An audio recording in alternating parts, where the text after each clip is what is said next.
resources who are working dedicatedly for some clients sitting in some different part of the world. Now that is a very perfect thing. You either you have your own dedicated team at your office, you don't have the technical knowledge, then you can hire a dedicated team from a company like us.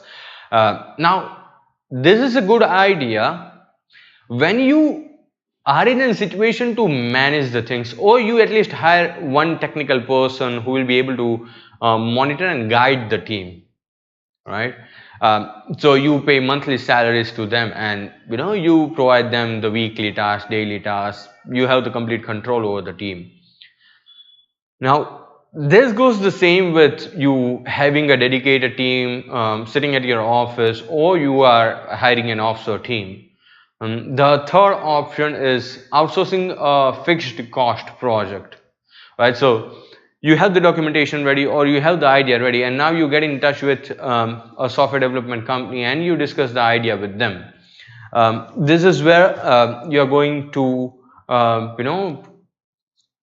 have a fixed cost for the project. Okay, this level of features is going to cost you this amount of money, and then they develop it. So you have to choose between the three. When you are giving a fixed cost project, the main benefit is that you do not need any technical knowledge, right? You just need to be on track with the development. You see that what happened every single week and monitor the things and make sure that it's going as per what you thought of. That is usually a good idea when you don't have a technical founder, but it's always it doesn't gives you complete control over the team. It gives you control over the output but not the team. So it cannot be a very flexible model. In case you have a fixed idea, you are sure that you don't want to move from this idea for this part of the development, then that is the perfect thing to go ahead with, right? So once this has been done, then comes the design phase. But before this comes into the place, you guys have any queries, any questions, shoot it in the comment section so that I can answer that. Let me see if we have something down there in the comment section. Okay, all right. Oh yeah, so Vishal, the question where you're asking about the balance between the seed funding and your investment in place, that's, yeah. Okay. Oh, okay. We'll take it in the last part where we'll be specifically discussing about that. We'll be discussing about the seed funding, the initial funding, and how to approach to the investment phase, right? Okay, now comes the second point, your journey to see the implementation happen, and that is the design phase, when you are actually seeing the design, how your platform is going to look, how the app is going to look, how the website is going to look. The complete structure of the UI and the UX starts here. Very honestly speaking, this is important, but I see a lot of startup investing a lot of time in this process, which is not required always. Right? It's not always necessary that you are investing like 3 months, 2 months in just the UI and the UX. You can get the initial designs done, right? The splash screen, the login screen, the sign up screen, the dashboard of the user, or the search result or something. But once that has been done, you can freeze it and at least start the development of that part. Investing 3 months in the design doesn't sound like a good option to me. Now, couple of other things to make sure that this journey goes smooth. Like, you should be in a situation while you are documenting to visualize how the app is going to look, with a reference or without a reference, right? So what's going to happen is a designing team is going to send you a design questionnaire to understand what you like, what you dislike, to make sure that everyone is on the same page of understanding, and they get the designs done based on your idea. A couple of designs, and I'm sure that you'll be at the right place. Now, during the design phase, I have seen a lot of startups to change the idea, right? We need to understand that what is the functionality and what is the design. At a point of time, what's going to happen, that you feel that something is just a design, but it might actually require good amount of development. So you need to be in sync with your development team to make sure that you are not adding anything in the design which is actually a new feature or module. Now, the reason why I say that, when you are developing it in waterfall model, it's absolutely fine, but when you are doing a fixed cost project, it's usually not waterfall model. And what's going to happen is that from the design, it will again go back to the documentation and the understanding phase, and you don't want that to happen, right? So you take the references, that is absolutely fine. You take references from a couple of other apps to understand your likes and dislikes, but don't add a feature at that time. Like, you should have done that in the very initial phase while you're documenting the things, to make sure that you have included everything in that phase itself, rather than getting it back to the roots during the during the designing phase. And that's really important. Now, initial designs and development initial designs are done, and your journey to the application has moved from a design to an actual development. Now imagine the phase we are in. We started with an idea. The idea turned into a document through the form of an project. So the idea turned out to be a project or a product through the form of a document. Now based on that document, you have got the design done. The design is actually how the app is going to look, right? So you revive, retrieve, implement the things till this phase. This is the last phase wherein you want to implement a new idea, right? Okay, so the initial idea grooming has been done, documentation has been done, deciding the team has been done, and the design phase, we have completed the 4 important stage.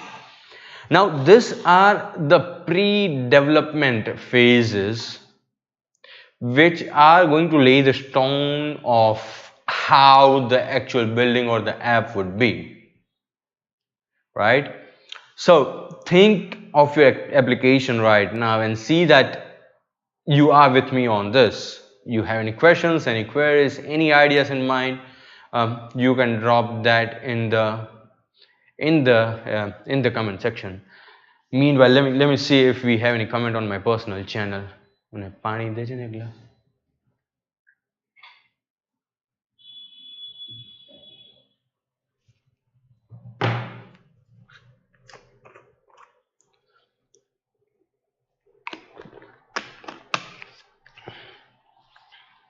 All right.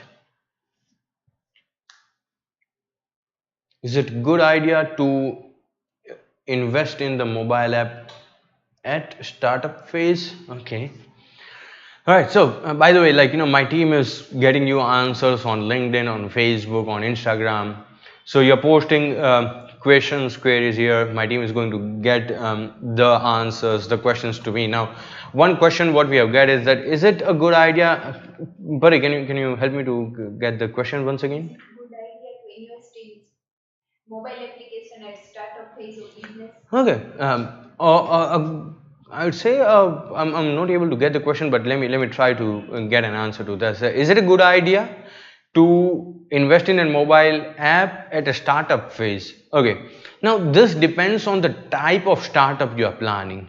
This depends on what you are planning and how you are planning in the startup industry. Like, say for a situation that you are planning something which is just specific to the mobile app industry, then of course you need it.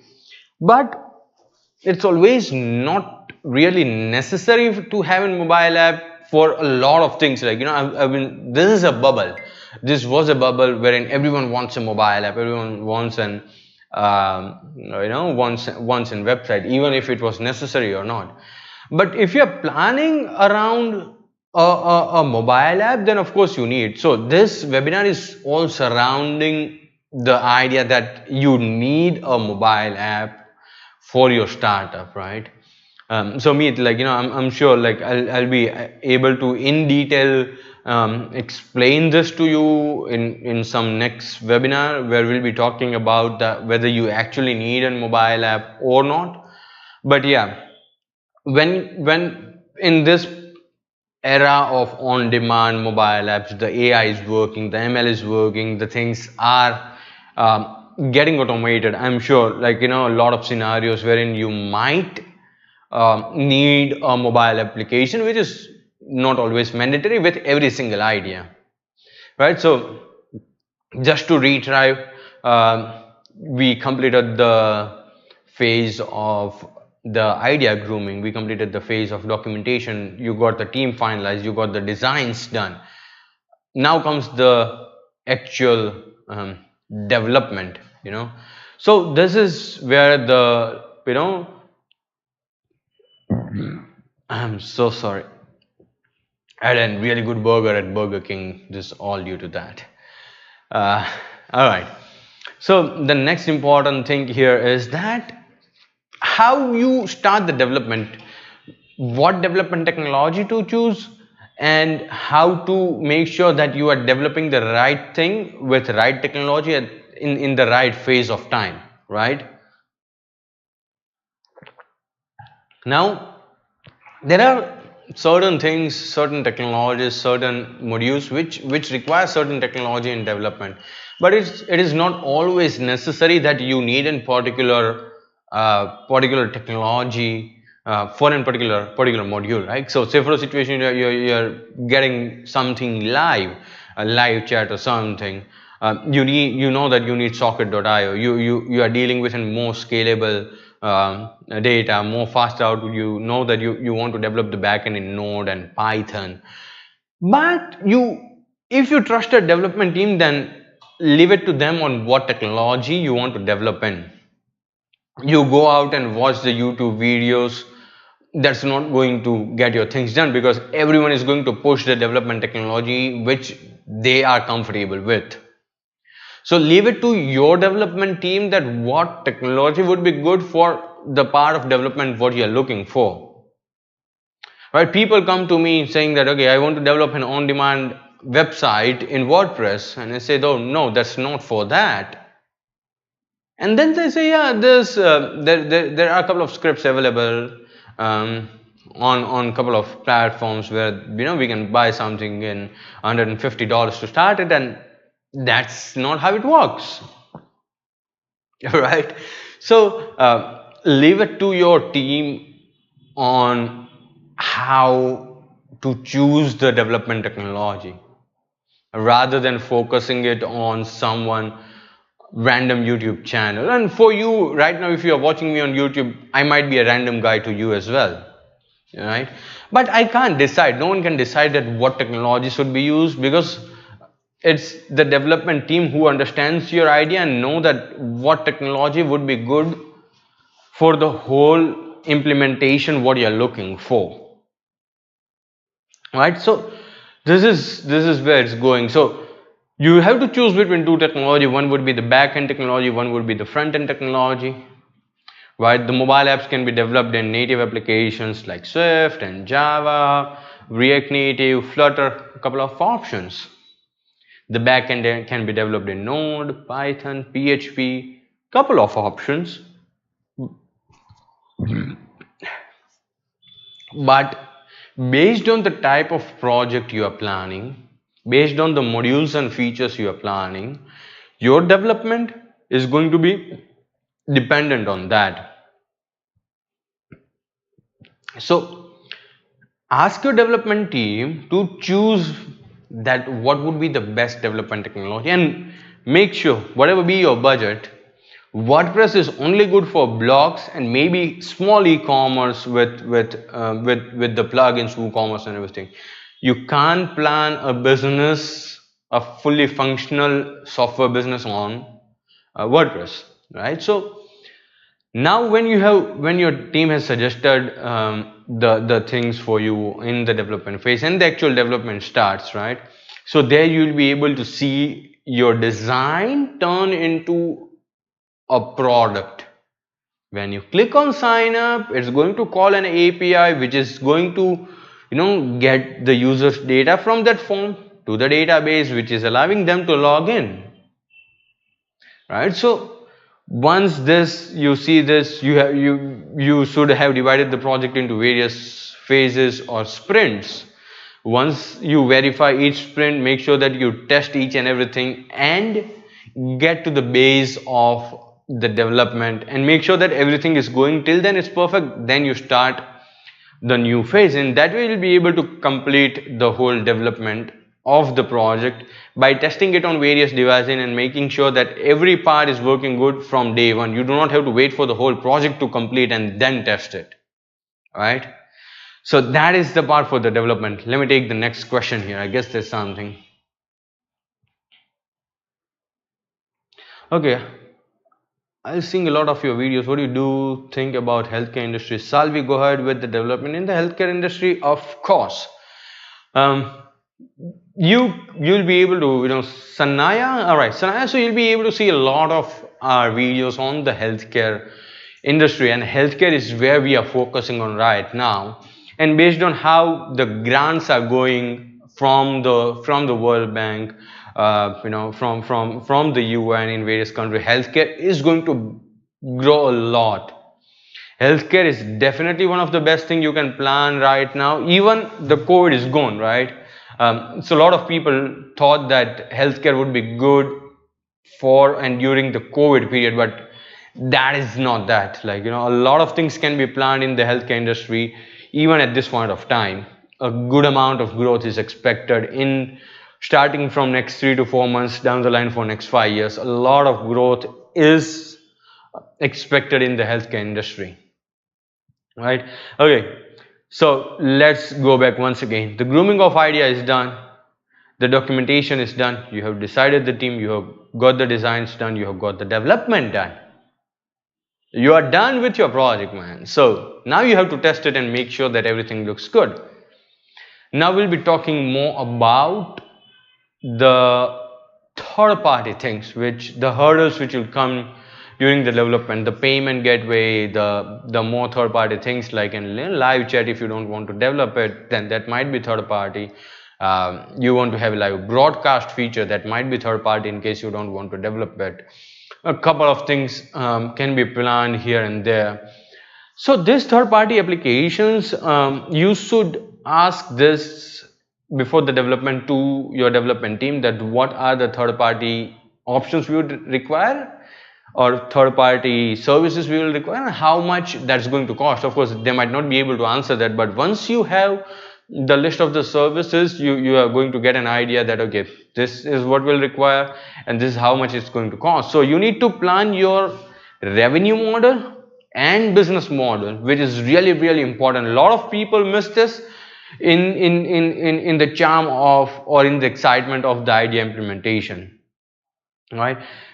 Before you don't have a proper business model design, you might not have the revenue model developed, and without the revenue model, you will never be able to calculate the ROI of the whole project, right? So first decide the business model, then decide the revenue model, and based on that revenue model, decide or calculate the return of investment, right? So that is how the whole idea is going to be in this phase. And once this has been done, now it would be a time for you to get into the system, get into the Google Play Store, App Store, and get your marketing done in the right way.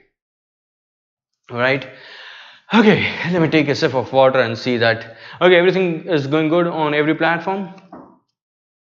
Okay.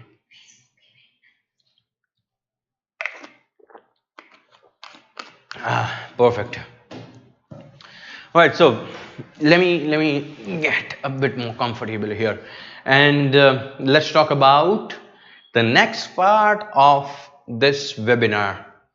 So we are done with the grooming of ideas, we are done with the development, and the next very important phase is the post launch things. the marketing, of course, the user onboarding, of course, a lot of more things, which would be a lot of hurdle for you, or a lot of which might be a really, really important for you, because that is where the things are going to get a bit hard for you. So before you launch your platform, you need to plan your launch as well, right? You need to make sure that you have enough users who will be getting on board. You should plan your event wherein you'll at least get a couple of hundreds users to the platform, right?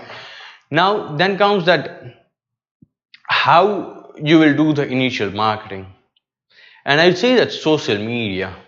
Initially, if you already don't have the seed funding, if you only be with your own funds, then I would suggest that go with the social media in a particular region. So the best idea is to minimize the area you want to target, right? So rather than focusing the whole country where you want to launch, you might want to keep it minimalistic for a particular region, a particular city, particular state, and spend your funds there in the right direction. This is going to get you the initial loyal users. Once you have that users, then you'll be able to plan a lot of things ahead accordingly, right? So you need to divide your marketing funds between the social media and the offline marketing and the buzz in the industry, right? But make sure you divide the funds in the right way to focus on the small piece of cake you want to eat, right?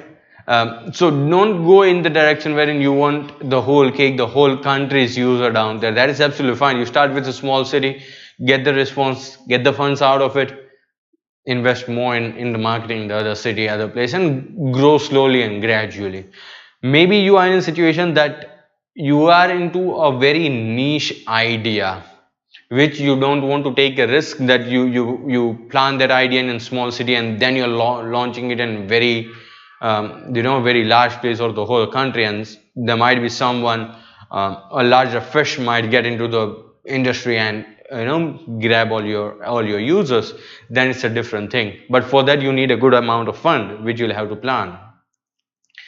So this is the good idea, that you start with a place, you earn the money out of it, you go more in the next phase, right? So plan the things accordingly in this way. Now while you're doing the marketing, divide the funds between social media and offline. Initially, I personally suggest to go with social media or online advertisement, if not very specific to social media, online advertisements. And once the online advertisements are getting you, because the best part of online advertisements or social media is where you'll be able to calculate that how much you have spent to gain one particular user, and that is going to help you a lot to plan more, because in tier 1 cities your marketing strategy should be different, in tier 2 city your marketing strategy would be different, right? So you need to decide that what do you want to plan in a tier 1 city, right? What do you want to plan in tier 2 city, or what would be your marketing plan say for a situation in New York State, what would be your marketing plan in Tennessee, because the mentality is different, what people do in each state is different. You go to Florida, the things should be different, right? So this is where you'll have to decide that. Now during all this phase, right, if you're dealing with a good startup development company like Ibixo, team is going to be with you throughout the whole process, whether it's the initial marketing, whether it's the initial documentation, whether it's getting into the market. So this is really very important that you choose the team in the right way, so that you get into a situation wherein you get an support, right? You get someone on your back who is going to be with you throughout the process, going to help you and support you, right? So that's the whole story of marketing. Now let me see if we have any other questions here. Okay. A good idea to invest in why should why should I invest in a mobile application? Name of the person, but you should invest in a mobile application because that is where the industry is going on right now. Maybe you can invest in website, mobile application, but yeah, the E word has been dominating the world in a long way, right? So plan something in that. But yeah, again, like this webinar is more about when you have an idea in place and the help you to get your idea into an actual product and assist you with the whole journey of that. So maybe I'm not really sure whether we'll be doing any specific webinar that whether you should plan an app or not. I'm like, how can I answer that, or how can anyone answer that? But yeah, so we are done with the whole development and the initial launch process. Now, user onboarding. The initial phase of your marketing is going to revolve around getting more users on board at any cost. And that's how the evaluation or the valuation of your success would be defined. The number of users you are having in the application at any set point of time. Right? So this is going to be a most difficult part, and in that your marketing, the online marketing is going to help in that the one-to-one contact with, say for a situation you are targeting a niche. So we developed something for one of our client in Kenya, right? They went to logistic business. um, they did really good by reaching out each and every single drivers to get them sign up to the platform, right? But this is where you'll have to focus. You'll have to, based on the industry you're targeting, based on the users you're focusing, this is where you'll have to get most of your initial users, and then the word of mouth and more marketing is going to help you. All right. Okay, now coming to the last phase of this about the investment, because we have been hearing this a lot, that whether we need an investment in the initial phase or how to balance between your own funds and the funds you raise. Now that depends on how much equity you are selling at any point of time. You need to decide that how much equity you want to sell, at what cost. And when I say cost, it's not always the money, it's about the control as well, right? And what's your plan of having more users? You talk about, take an example of Uber Eats, take an example of Zomato and Swiggy in India, or Amazon and Flipkart. The fight between Amazon and Flipkart have been a really good case study for the people, where both are established company, but still they spend a lot of money to retain their users, to get more users with the discounts, with credit card discounts, with so lucrative offer that in a dollar you can get like 60 kgs of sugar. So 1 rupee for a kg of sugar. Wonderful offers. But how do they manage the money? They manage money through their investments, and that's where you'll have to balance that, whether you want to grow slowly or whether you want to raise the funds and getting into a boom into the market at the same time. But before you get into the investment part, what's important is that you yourself evaluate your own system in a realistic way, that what it would be worth it down the line in next quarter, 6 quarters, 12 quarters, 52 quarters, right? Or 52 weeks, that is 1 year. Once you have the statistics in place, you will again be in the initial documentation phase, right? You'll have something written. Based on that, you'll be able to get the calculations that how much funds you need and how you can implement that and how you can get that number of users. So set your target right and evaluate your marketing or user onboarding plan and user retention plan as well. User retention might happen after a quarter of you being into the market, but still you need to plan that as well. Now whether you need external funds of course, like I got the question, but that depends on the same thing what I told you earlier. Based on how much funds you need in each of the phase, your requirement of funds would change, right? So plan the things accordingly in the right way. So documentation, idea grooming, documentation, finding the team, design, development, testing, marketing, and before that, very initial thing what I missed to mention was business model, revenue model, calculate the ROI. So development done, then you do the marketing, initial onboarding, and initial users on the board. So yeah, I guess that is it from my side here. Let me see if we have any other questions. We have something on Instagram, I guess. Yeah, what should be the balance between the initial raise fund? Yeah, that's what I answered, right? That the balance between the your initial seed fund, your own fund, and the raise fund should be dependent on the ROI you are planning and the number of users and how much you want to spend or the couple of quarters for the development. Yeah.